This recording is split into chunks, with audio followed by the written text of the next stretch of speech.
planéta vstúpila do cyklu vonkajšieho kozmického pôsobenia.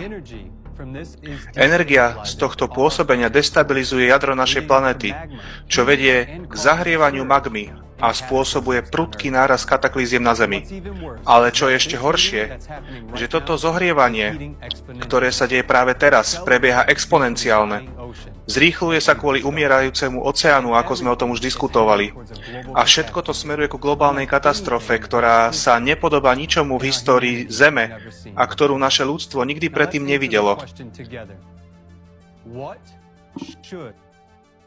Poďme si odpovedať na otázku. Čo by sme teraz mali všetci robiť? Čo by každý jeden z nás mal robiť? Prirodzene, aby sa ľudstvo vyhlo takémuto scenáru, ktorý vyvrcholí globálnou katastrofou pre všetkých, musí zastaviť alebo odkloniť toto vonkajšie kozmické pôsobenie.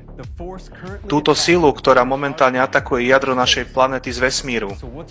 O týchto veciach sme už tiež diskutovali. Takže čo je potrebné na jej zastavenie? Samozrejme, treba ju preskúmať, pochopiť jej povahu a nájsť spôsob, ako ju ovplyvniť.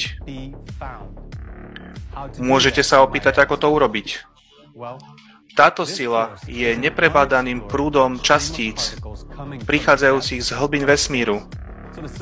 Takže riešenie leží v oblasti fyziky.